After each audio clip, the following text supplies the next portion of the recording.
Digital બિઝનેસમાં ઉંમરની કોઈ મર્યાદા નથી. ઘણા લોકો કહે છે હવે મારી ઉંમર થઈ ગઈ, હવે નવું શું શીખવાનું. પરંતુ સાચી વાત એ છે કે સપનાઓની કોઈ ઉંમર નથી હોતી, એમ શીખવાની પણ કોઈ ઉંમર નથી હોતી. ડિજિટલ દુનિયામાં તમારી ઉંમર નહીં, પરંતુ તમારી શીખવાની ઈચ્છા, સતત પ્રયત્ન અને કન્સિસ્ટન્સી તમને આગળ લઈ જાય છે. આજે ઘણા લોકો 20 વર્ષની ઉંમરે શરૂઆત કરે છે, તો ઘણા લોકો 40, 50 કે 60ની ઉંમરે પણ નવી સ્કિલ શીખવાની શરૂઆત કરીને ઓળખાણ બનાવતા હોય છે. ડિજિટલ ક્ષેત્રમાં સફળતા માટે સૌથી મહત્ત્વની બાબત એ છે કે સતત શીખતા રહેવું, એને અમલમાં મૂકતા રહેવું. જો તમે વિદ્યાર્થી હો, નોકરી કરતા હો, ગૃહિણી હો કે પછી નિવૃત્ત થઈ ગયા હો, પોતાનો માર્ગ શોધી રહ્યા હો, તો આજે પણ નવી શરૂઆત કરી શકો છો. યાદ રાખો, ઉંમર માત્ર એક નંબર છે. તમારો નિર્ણય જ તમારા ભવિષ્યને બદલી શકે છે.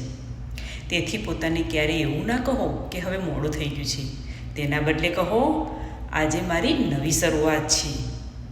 જ્યારે તમે નવી સ્કિલ શીખવાનું નક્કી કરો છો ને, ત્યારે તમે માત્ર આવકનો નહીં, પરંતુ આત્મવિશ્વાસ, નવી તકો અને ઉજ્જવળ ભવિષ્યનો રસ્તો ખોલી રહ્યા હો છો. આજે એક નાનું પગલું ભરો, કારણ કે આવતીકાલની સફળતા આજના નિર્ણયથી જ શરૂઆત થતી હોય છે.